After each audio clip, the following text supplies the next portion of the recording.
God, I'm not afraid. There's so many things I should be worried and concerned about right now. But you know what? I'm not afraid.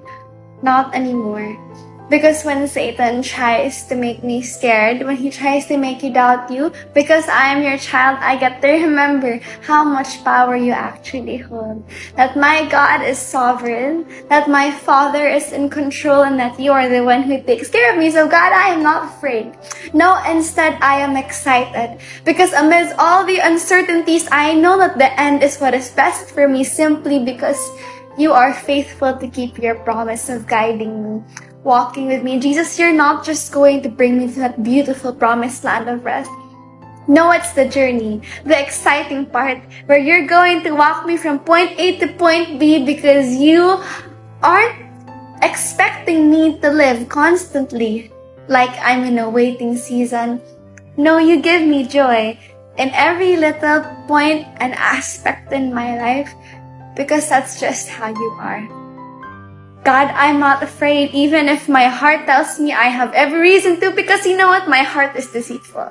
My heart is deceitful and my mind lies to me because my feelings constantly betray me. And so I don't trust in myself. I'm not gonna listen to myself. No, I'm gonna listen to you. Because you've never failed me. Because you are the same good God. Because I know you are mighty to save. And that I can trust you. Because you've already done it for me before. When it felt impossible, Jesus, it was you who came through for me. And so God, I'm not afraid. I'm not afraid even if I stand to lose so many things because I am ready.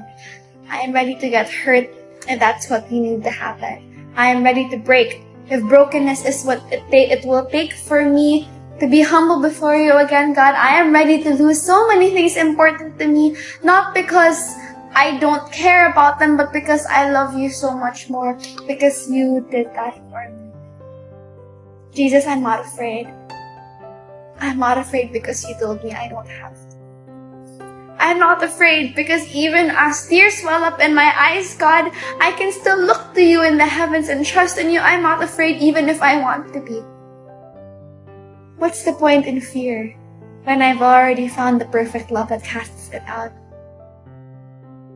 God, I'm not afraid because I know I can trust you. And I love you, Jesus. Help me remember that all I have from you and through you is all I will ever need because, God, you give so generously.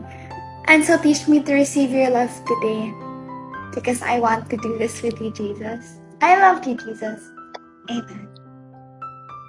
Are you in a spot in life where you're just like, God, why did you let this happen to me? That maybe if God gave you answers, then maybe you'd be able to move on. Maybe you'd be able to heal. You're wrong. A story people don't really hear in the Bible. Because when you hear of King Solomon, you think about those two women who claimed to own one baby, or all the great things that he did, but you hardly hear about Ecclesiastes. King Solomon is the son of King David, and God gave him great wisdom. Probably the wisest person, second to Jesus, of course. You know what happened to King Solomon? In the book of Ecclesiastes, you read, imagine, he was gifted with wisdom. He saw things in a light no one else did because he was wise. He had knowledge. The first thing he said was, wow, life is pointless. My efforts are useless. What's the point in me trying to be good when all the bad people, they're better off than I am? Solomon said life is unfair. That there's no point in trying because we're just gonna die eventually. You know, Solomon felt that way. He had perfect wisdom. God granted him that. And he said, it's useless. Up until the part where he talks about God. Solomon doesn't say, okay, so this is why I'm suffering now, I'm okay. No, Solomon says, my suffering is useless, but you know what? I have a king. I have a king who is good. So in Ecclesiastes 7 or 8, he says, if you go to this king, he will keep you safe. It is in him where you will truly be happy because he is in control. Do you know what we can learn from that? You don't need to have all the answers to your questions for you to be okay. Because your security, your peace, it does not lie in you getting all the answers. It's not about you understanding what's happening. No, it's about you having a God. And that God, Jesus, Whether or not you have perfect wisdom, whether or not you are very holy, your Father is here in your midst right now. What we can learn from the story of Solomon is that what you think you need in life, it's really not what it is. You think you need to understand. You think you need to be able to grasp everything that's happening to you. No. You just need to be able to surrender. And I thank God for that. Also, I just wanted to say today is July 7. Everyone knows that my favorite number is 7. And it has always been a dream to hit 77.7k followers. I know it's small, but it matters a lot to me because God made it happen on 7/7 and I've been seeing 7s everywhere. So I just think it's a great way to celebrate that it's really all grace. It's God's hand on everything. And that's just wonderful. To be so sure that it's God who got you through all that, and so it's Him who will carry you through all that.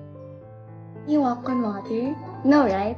So when you ask God to bring you to deeper waters and He does, why are you surprised that you cannot do it on your own? You keep asking God, teach me to have faith, and the moment He sends you trials to teach you to have faith, you end up choosing to depend on yourself. Doesn't work like that. It takes grace. When you ask God to take you to deeper waters, it is only His power that will get you to walk on water. Do you know what happened to Peter? He tried to walk on water, but then he got scared, he doubted God, and so he sank. The same thing will happen to you in this trial. God is bringing you to deeper waters, and it is only by His grace that you will get to walk over it, that you will trample over lions and snakes. It is only by grace. You will never be strong enough. You will never be good enough. And praise God for that. Because it's about how strong, how great, and how powerful your God is. So, as you're in this trial, you say, it's okay that I can't do it. It was never about me being able to do it. It was always been about trusting that my God is great enough to do it for me. That I am loved enough for Him to carry me through this. You are so loved, don't forget that. You can do this, but only by the grace of God. It's okay to depend on Jesus. You are meant to rely on Him for everything. But like, spoiler, when Peter sank in the deep waters because he doubted God, Jesus Himself bent down and reached out to Peter and pulled him up. So if you feel like you're sinking, again, it is still not your own strength that will help you get back up. Don't worry, it's gonna be Jesus. And He's reaching out to you right now. So grab His hand. Okay, grab His hand and say, okay, God, let's do this together. And keep your eyes on Jesus. And then, that is only when you can walk on water too. I promise you, you're going to remember this moment. God's going to bring you to that place one day and you're going to say, wow, I am so glad I waited on the Lord. And I am confident, I am certain that He is about to do that for me. You've been questioning God. You've been feeling far away from Him. This is your sign to stay. Stay with the Lord because you aren't forgotten. God, you aren't forsaken. No, God loves you. And He is just about to turn everything around for you. You have to remember, friend, God has miracle, working, transforming power. I know this trial feels impossible, but the good news is God's grace always starts in the difficult. He is going to reveal Himself. I know the devil has been tempting you to doubt God and to leave His side.